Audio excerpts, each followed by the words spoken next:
The patience of Job. Great show. Thanks. All right, welcome to Hannity. It is one of the single most obvious examples, talk about Tucker and his groupthink, in American history. You have every single hour of every single day, week in, week out, now year in, year out, your mainstream media has dedicated its coverage to one thing only: maligning the president you elected, his agenda, and everyone who dares to support him. Still, one professional Trump hater over at fake news CNN, Jim Acosta, is positively feigning outrage, shocked that Trump supporters didn't give him a warm welcome at yesterday's rally in Florida. And Acosta's worried that Trump is whipping up hostility against the press.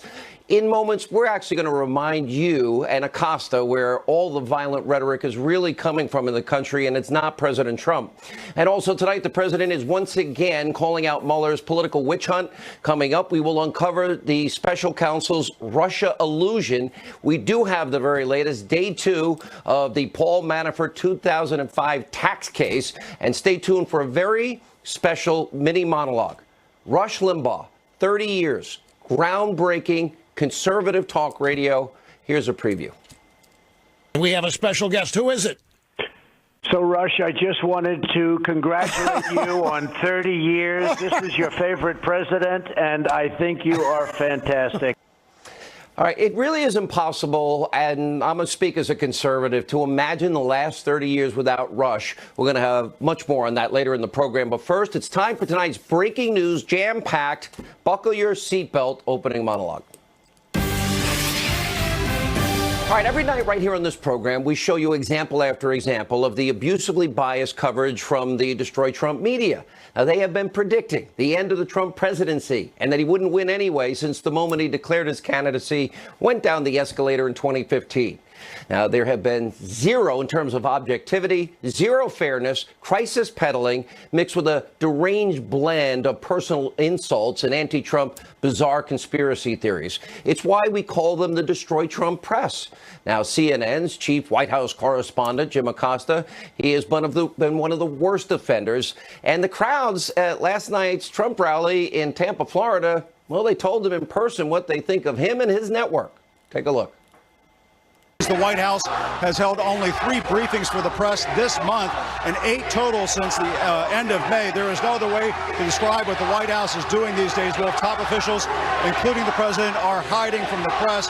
And Wolf, just to give you a sense as to what's happening right now, you can hear there is a chorus of boos and other chants from this Trump crowd here in Tampa, Florida. They're saying things like CNN sucks, go home, and fake news. Wolf, obviously, all of those things are false. We're staying right here. We're going to do our job and report on this rally to all of our viewers here tonight. Wolf. All right, this is not the first time this happened. And after what you just saw, Jim Acosta shared his fear of Trump supporters, and he tweeted out, quote, "Just a sample of the sad scene we faced at the Trump rally in Tampa. I am very worried that the hostility whipped up by Trump and some in conservative media will result in somebody getting hurt. We should not treat our fellow Americans this way. The press is not the enemy." Jim, I'm a pretty prominent conservative in the country. Let me say this clearly and loudly. I want every journalist in this country, everyone, I don't care who you work for, to be safe. And I'll tell you right now, I will be the first person to come to your defense if I'm there and anyone ever dares lay a hand on you. If I was standing there, if I see it happen, I will be the first person to jump in and fight on your behalf. Physical violence is never acceptable to me, nor is it acceptable to the conservatives I know and respect. And let me also be clear. If you're a conservative, and by the way, you ever threaten anyone, you're not a friend of mine, you're not a friend of this program. And by the way, or the conservative movement of which I'm just a small part of. And with that said, many people's memories, though, are really short. Remember Obama talked about getting in people's faces? Remember he said some guy named Mr. Burgess, we're going to send him to Sean Hannity so he can tear him up? Remember more recently we saw what happened to Sarah Sanders and her family thrown out of a restaurant? They followed her family to the next restaurant. Remember what happened to Pam Bondi and Secretary Nielsen? Well, let's go down memory lane.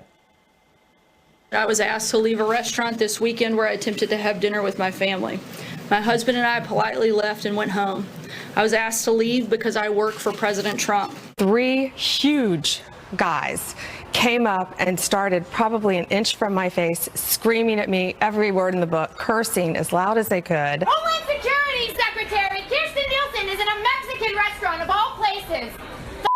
Gold.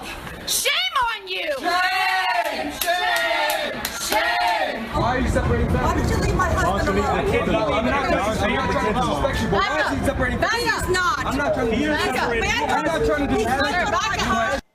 Now, Jim, I have a question. Did you ever pick up the phone? Did you call Sarah Sanders? Did you call Pam Bondi, the Secretary of State in Florida? Did you call Secretary Nielsen after they were run out of places publicly in a violent, what looked like could become a violent situation? If you did, by the way, good for you. On this program, we call out bias. We will do so as long as I'm allowed the honor to be here every night. We show the clips of the media, their very worst moments. We tell our viewers to turn the channel if they don't like our coverage, but we don't support boycotts. We don't demand firings. We don't support violence of any kind, nor will we ever.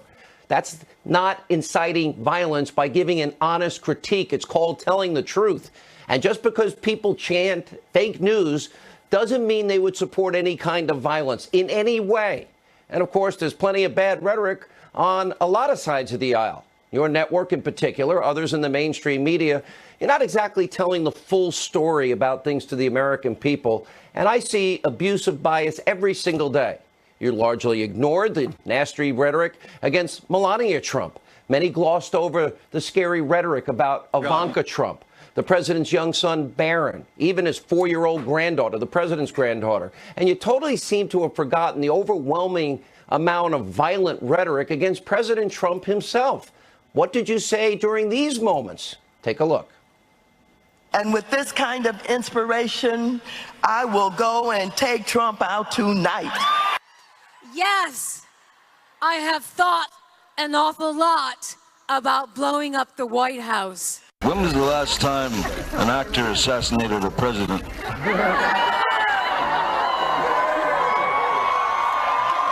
I want to clarify, I'm not an actor.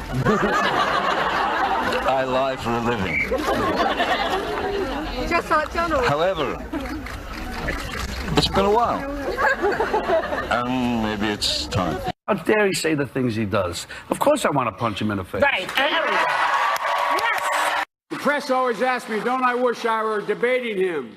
No, I wish we were in high school. I could take him behind the gym. That's what I wish. So where's the fear, the worry, the concern about all of this rhetoric against the president? Now, do you think what you just saw is a little bit worse than being heckled at a rally? Because I do. But there's plenty of more examples of these crisis peddlers in the news media today doing whatever they can do every minute, hour, second of every day to discredit President Trump and his supporters. Now, the media in this country, they cannot stand the president's common sense conservative agenda. They can't stand that he's actually keeping his promises. They clearly don't like the Trump tax cuts because that means it's, well, less of an opportunity for Democrats to get power back. His peace through strength policies with North Korea, Iran, and elsewhere seems to scare them, ending the horrible Iranian deal. Well, no, this president's not bringing piles and cargo planes of cash and other currencies and giving it to mullahs in Iran that threaten to destroy us, and also negotiating with foreign countries. Well, he's trying to get better trade deals. He gets criticized for that. Obviously, the success is not something that's reported on often. And by the way, it seems that many in this country want this president to fail, because if he fails, then that means Democrats can get back in power. I even think if President Trump cured cancer at this point, many in the media, many on the left would still hate him. It's a prime reason why the media is so obsessed with Mueller's partisan witch hunt. They want to see this president impeached. They have been trying to attack his credibility since he's been elected. Earlier today, the president's attorney, Rudy Giuliani, called for Mueller to finally begin to wrap this up. Watch this. We believe that the investigation should be brought to a close. We think they're at the end of it. They should render their report, put up, I guess through a claim poker, we're not, put up or shut up. What do you got? We have every reason to believe they don't have anything. The president did anything wrong. Whether you have any evidence of anything wrong. And today on Twitter, the president himself called on the Attorney General Jeff Sessions to end this investigation. He tweeted out, quote, "This is a terrible situation. The Attorney General Jeff Sessions should stop this rigged witch hunt right now before it continues to stain our country any further." Bob Mueller is totally conflicted, and his 17 angry Democrats that are doing his dirty work are a disgrace to the U.S. And then the president continued, Russian collusion with the Trump campaign, one of the most unsuccessful in history, is a total hoax. The Democrats, they actually paid for the phony, discredited dossier, which was, along with Comey, McCabe, Strzok, and his lover, the lovely Lisa Page, used to begin the witch hunt. Very disgraceful. And by the way, the dossier had phony lies, and FISA judges were lied to. Now, if you can believe it, many in the media, they're now saying President Trump actually obstructed justice because he tweeted out his opposition to all that has happened with no evidence and criticizing what is a witch hunt. In other words, telling the truth. Take a look. He's basically sort of delegitimizing our system of government. Maybe this is the beginning of a new Saturday night massacre, and one has to wonder whether Mr. Trump is feeling the pressure of the Manafort trial. It looks like he may very well have obstructed justice in this particular case. That's why I find it particularly ironic that he seems to be, continuing to try to obstruct and end this case so publicly. They're starting to feel the collusion investigation closing in a little bit more. We're getting Donald Trump's most overt and obstructionist tweets to date. It's not a surprise. Just around this little incident will be a strong mini case of obstruction. Crisis to crisis, feigned, phony, moral outrage every second. Just another example of what is groupthink in action. And it's the same reason the mainstream media has been telling you that the trial of Paul Manafort on a 2005 tax case is the trial of the century. And of course, it is anything but. Manafort worked for then candidate Trump, I think, less than 100 days. The charges that Manafort is now facing have nothing to do with Trump. Nothing. Nothing to do with the campaign. Zero. Nothing to do with Russia. Zero. Nothing about collusion. Still, Manafort is facing serious time in prison if convicted. And the success rate, by the way, for federal cases is really high, 95, 98%. That means this is an uphill battle when the full force of the federal government is going after any American, in this case, Paul Manafort. The judge overseeing the trial, T.S. Ellis III, he's not cutting the Mueller team any slack. And before Manafort's proceeding even started, he accused Mueller and his team. Imagine a judge saying this to the special counsel. This isn't about Paul Manafort. This isn't about a tax case. You want to tighten the screws on Paul Manafort. You want to make him sing and provide dirt against President Trump, or compose, meaning what do I need to say to get out of trouble so you can prosecute or impeach Donald Trump. This case is about a 2005 tax case. Nothing to do with Trump, nothing to do with Russia, nothing to do with collusion. And the only reason there's all of this media coverage is because he worked for then candidate Trump for less than 100 days.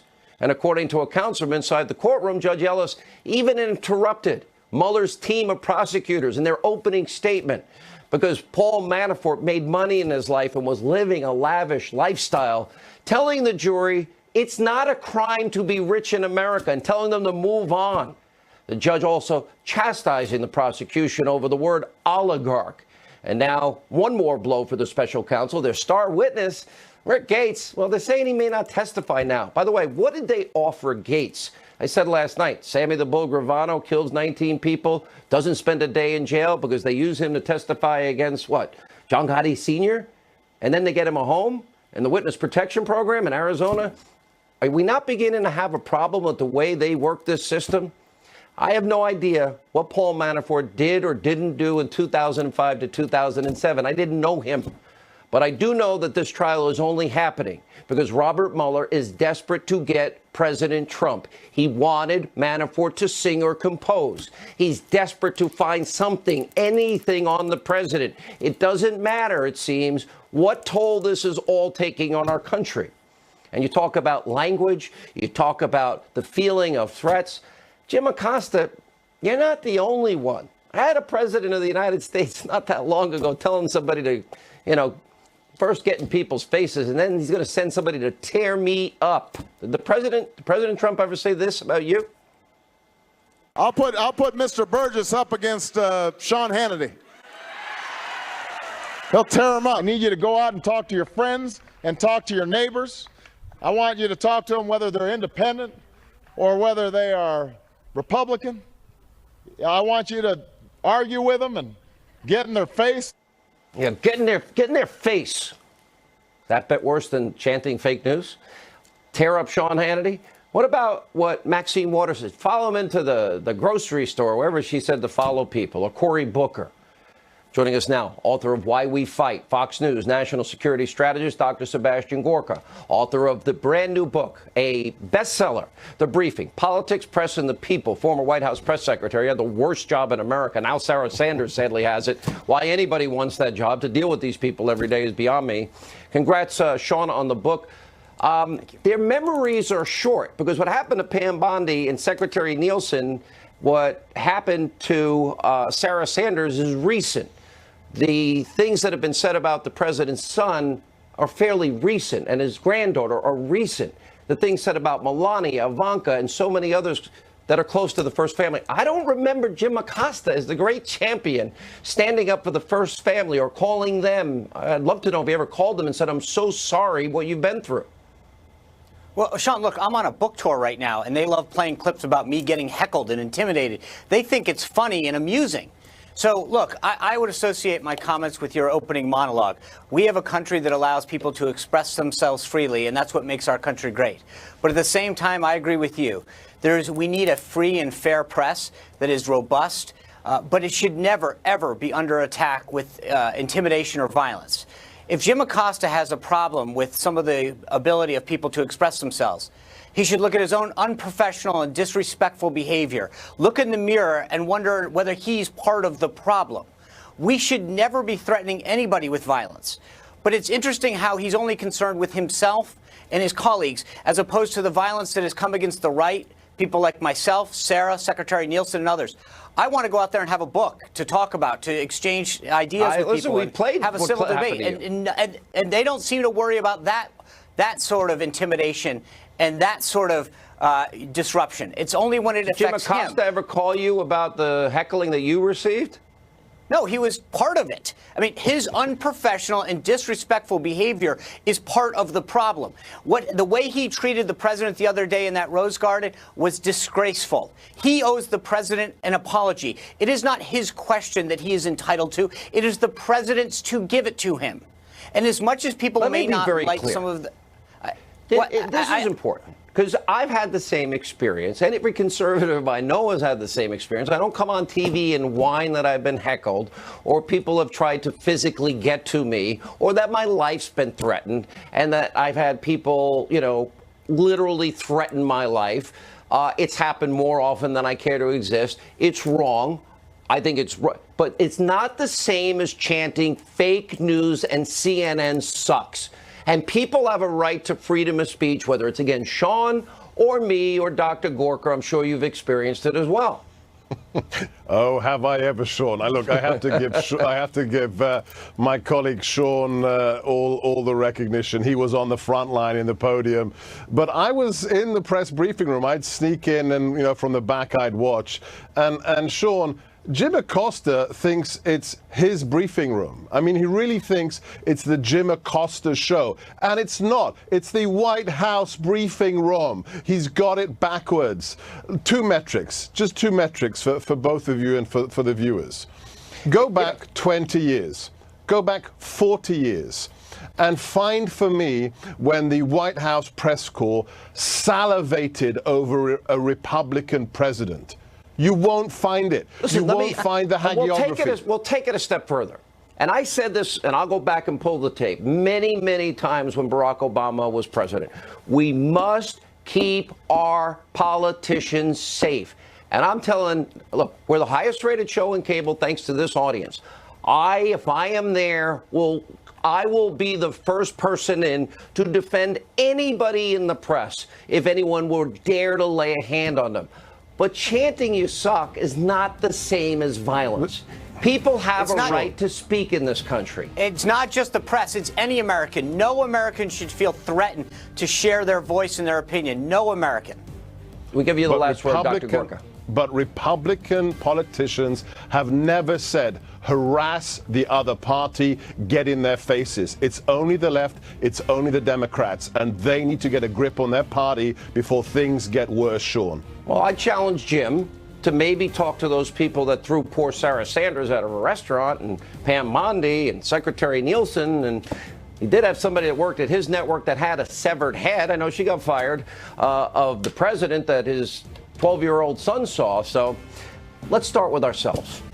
Anyway, when we come back, we got a lot of breaking news tonight. Big news out of the White House about the back and forth between the Trumps, the president's legal team, Robert Mueller. Joe DeGenova is on fire. He's next. Straight ahead.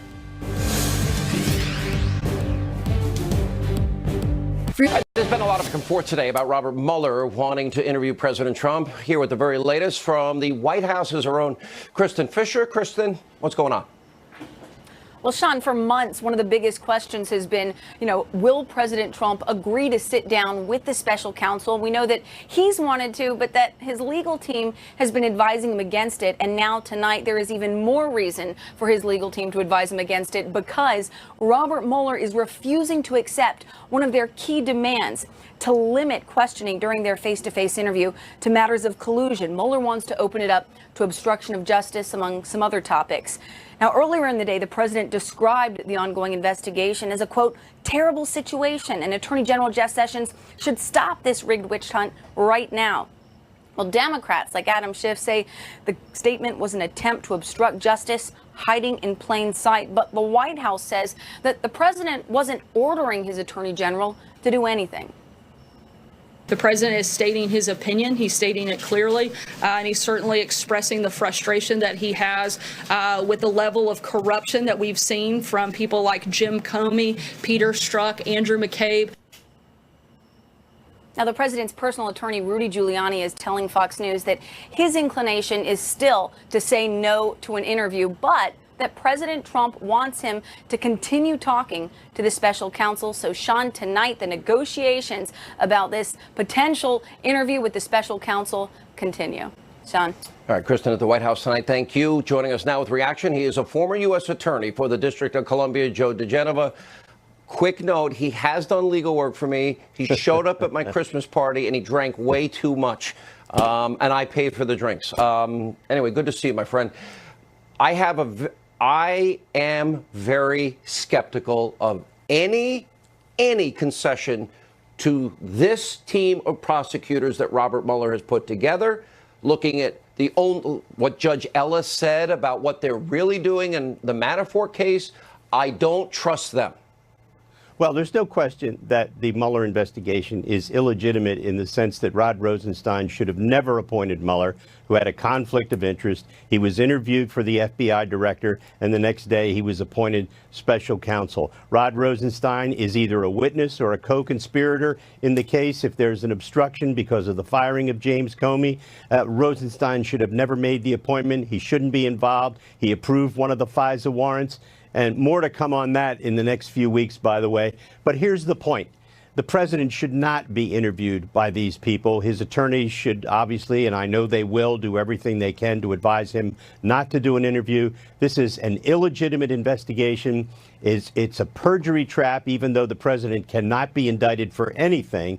The problem is this is an effort to use the grand jury process for impeachment purposes. That is an unconstitutional use of the grand jury, and they should fight it. If the president refuses to testify, and if Bob Mueller issues a subpoena, the president will win in the Supreme Court. It's unacceptable to allow the president to waste his time and to play into this phony game that Mueller is playing. It's outrageous. Under any circumstances, Joe, would you, and the president has very good attorneys. We're both mutual friends of Jay Sekulow. Great attorneys. Great attorneys. Emmett Flood is a rock star. Giuliani, we know what Rudy Giuliani is as a lawyer, what he was like as a prosecutor. He took down some of the toughest people in New York, in the Southern District of New York. The question is, I agree it's illegitimate. By the way, look at Manafort. Would Paul Manafort be on trial today if he didn't work for Trump for 100 days on a 2005 tax case, nothing to do with Russia? Why isn't Hillary indicted by this time when we know she committed numerous felonies. Well, Sean, you know what? One of the great lessons from this entire affair is that there are two standards of justice now in the United States, and they're both being applied by the FBI and the DOJ. If you're a Democrat, you get a pass. If you're a Republican, you don't. Do we have to accept that?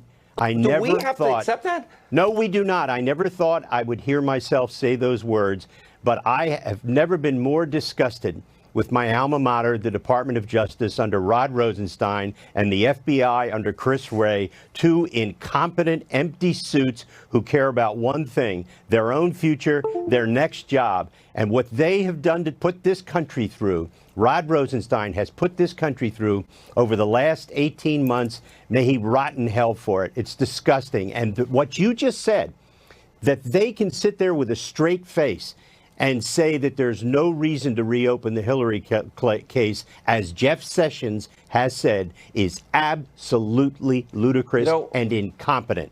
You have said on this program that before. You've used the term dirty cop. I have this instinctive recoil for one reason. I had a family full of cops, and my mom was a prison guard, and my dad was a family court probation guy, and the two people that reached deity were in the FBI. This is not rank and file. The but street this guys, is a dangerous chapter in our history. The street guys and gals are great. It's the rot is from the head of the fish in DOJ and FBI. All right, Joe DeGenova, thank you. When we come back, the king of talk radio, Rush Limbaugh, this very day, literally started radio syndication on the airwaves.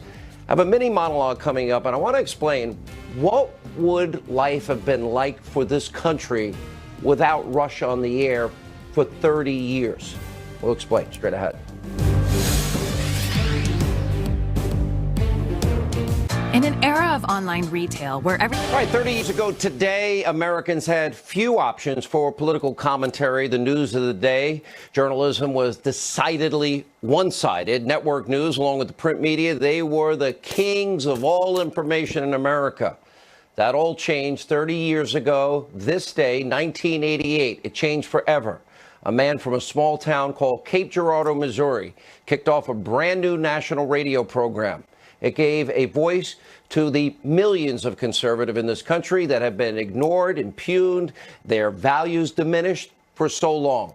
In doing so, he started what would now become a new media revolution in this country, one that radically would permanently alter the media landscape in America, and by the way, pave the way for people like me, the great one Mark Levin, Laura Ingraham, and so many others. Well, tonight we're celebrating 30 years of the Rush Limbaugh Show, the pioneer of conservative talk radio. That's tonight's mini monologue. 30 years ago today, August 1st, 1988, the Rush Limbaugh Show kicked off nationally on 56 radio stations around the country.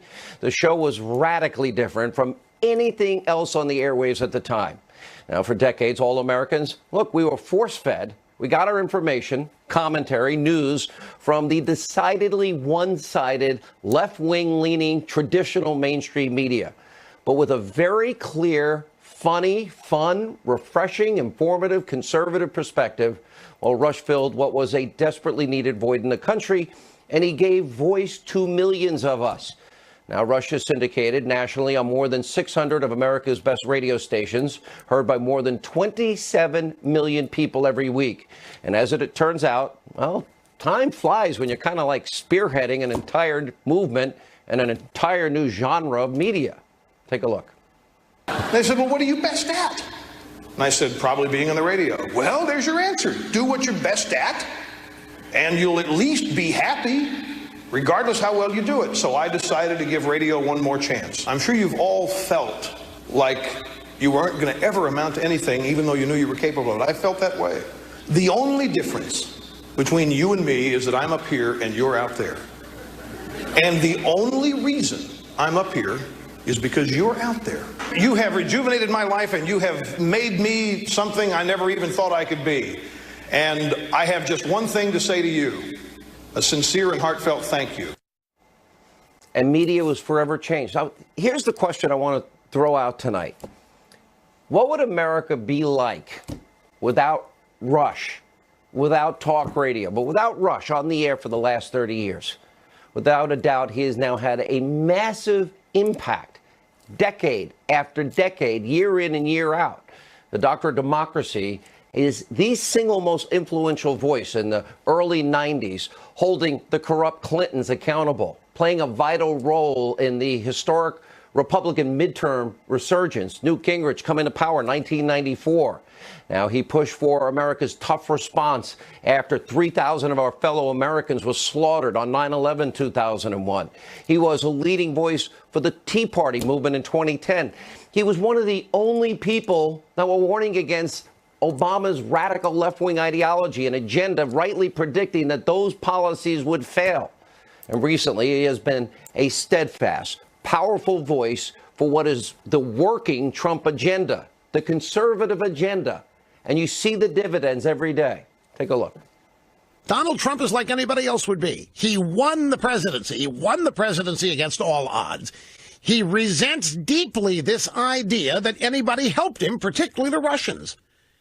You people in the media are nuts if you think Donald Trump is going to go along with this. That's not who he is. There are Republicans and Democrats, but it's basically people who are pro-government, pro-Washington, who think government Washington's the center of the world. They'll give occasional mentions of these things that you mentioned, these policies, to placate voters.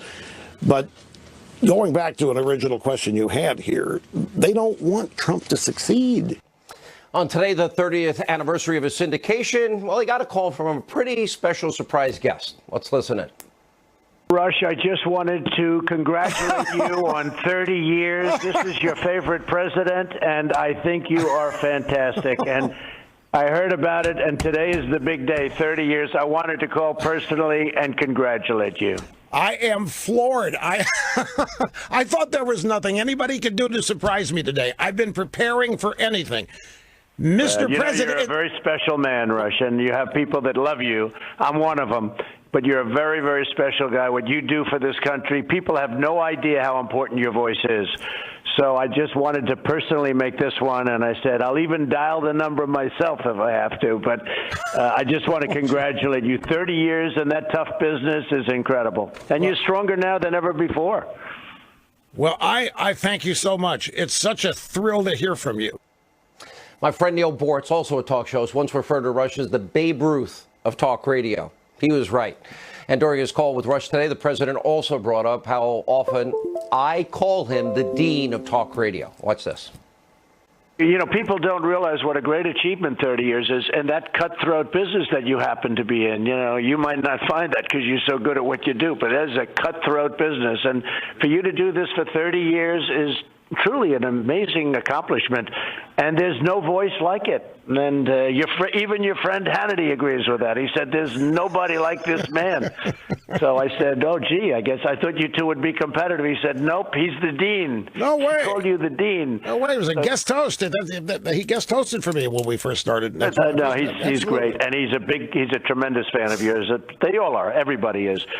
So I just want to congratulate you. 30 years of, and just do it for another 30 years. After that, you can take it easy, okay? I will do that. I'll stay around as long as you do. Okay, you have a deal. That's a pretty good deal. But you know what? It is a competitive business. But people like myself, the great one, Mark Levin, Laura Ingraham, and most people that work in talk radio, we all understand that he forged a path for all of us. Here's the big question, though. I personally... You think back in the last 30 years, think about America today without Rush's voice, that booming conservative voice for 30 years, his unwavering commitment to conservative ideology, philosophy, frankly, his wonderful, warm sense of humor, his outrageous humor, his steadfast love of country. He's literally given this country insightful commentary decade after decade, and it has changed the media landscape in this country forever as he led the way, forging a path like earlier pioneers like Jerry Williams and Barry Farber, Bob Grant, all these guys, some outrageous, controversial, some not. We get to do what we do today because he single-handedly opened up a whole new marketplace. He had the courage of his convictions. He paved the way for a new media and a political revolution. And the fact, for example, you're watching me right now is in part because of these great pioneers courageously forging that path. He had the audacity to stand up versus the status quo. He took a lot of heat. He stood for honest, conservative, great American values. They have tried again and again to take him down, and they take it just like they try to take Mark, Laura, me down whenever they can. But here we are. We're blessed, and we're better off as a country. The media has some diversity because of his life's work. So, Rush, on behalf of me, Mark, Laura, conservatives everywhere, millions of us, thank you. Congratulations. 30 great years of broadcast excellence. When we come back, Rush Limbaugh's brother, author, attorney, friend, David Limbaugh, and he's done legal work for me and went to a party with me. Good grief, I have to say that every time. Straight ahead.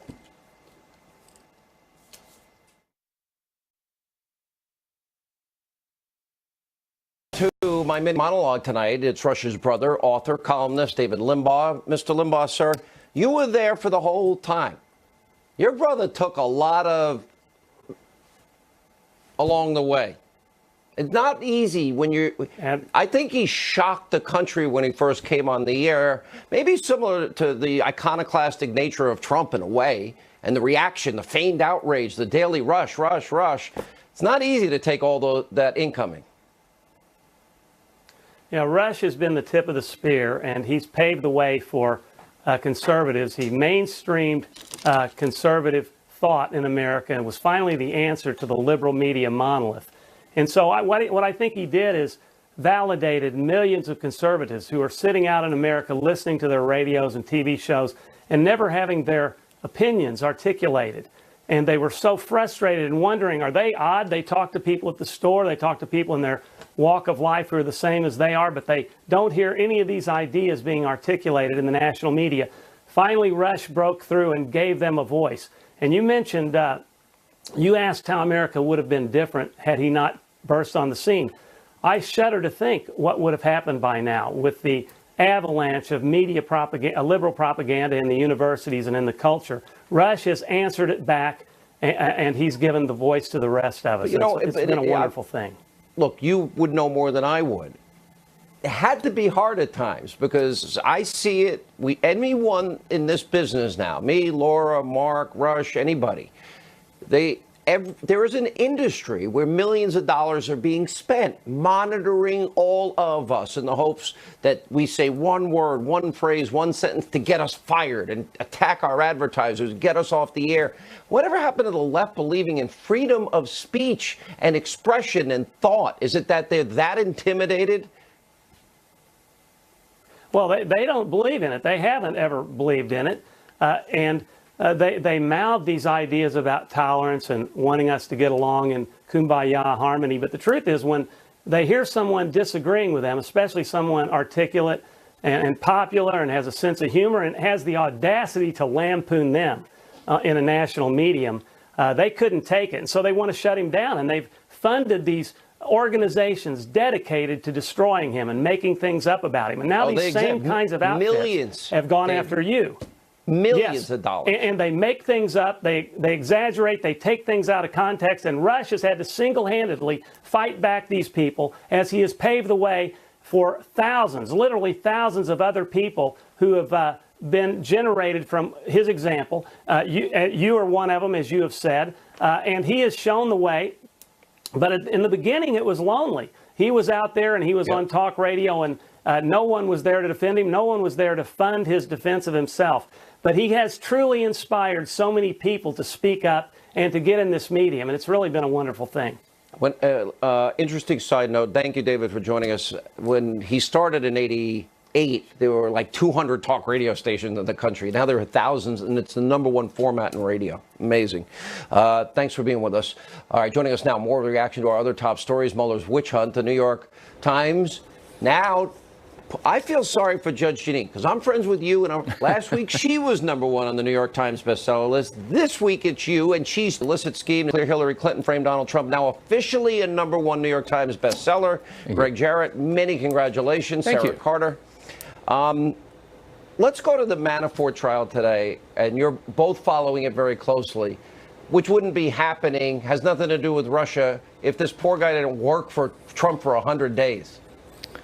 Yeah, it was not a good day for prosecutors. Once again, they were verbally spanked by the judge, and it just shows how devious and malevolent Mueller's prosecutors are, trying to smear and convict Paul Manafort simply because he's wealthy. The judge would have none of it. He told them, not in my court. It's not a crime to be rich. So they switched tactics and guilt by association because he did business with what they refer to as oligarchs, and the judge stopped them and said, you can't use that term in my courtroom, and that connotes and conjures up criminality and corruption. But the biggest surprise today is that prosecutors indicated they're not going to call Manafort's partner to the witness stand, Rick Gates, who's the star witness, a snitch, who they now realize will be pilloried as a liar and a crook and an embezzler and bribed by the government for leniency. This is the amazing thing. Gates can't now be the witness, Sarah. It seems like the prosecution say, but they gave him a deal. And this is what I was bringing up with Greg and you guys last night. So if you're going to give Sammy the Bull Gravano, who committed 19 murders, no jail time, and a house in Arizona, I think you'll say anything they want you to say. I don't trust anybody that gets a deal. I don't trust anybody. Well, that's right. And that's why Ellis was saying you want him to compose. You want him to come up with something, some kind of story that you could use against the president. And that's not what we do here. And that's why he slammed him hard today, the prosecution. And you know something else, Sean, something that came up today that I think is really significant. We've already seen a year of exposing the Department of Justice and the FBI, those high level officials. We've seen a culture of corruption there. And now Mueller, wants to question the president on obstruction. Should they allow that? That's the story. Absolutely not. And let me say something else. If he wants to question the president on obstruction, he should also question Rod Rosenstein, who, by the way, wrote the letter to have Comey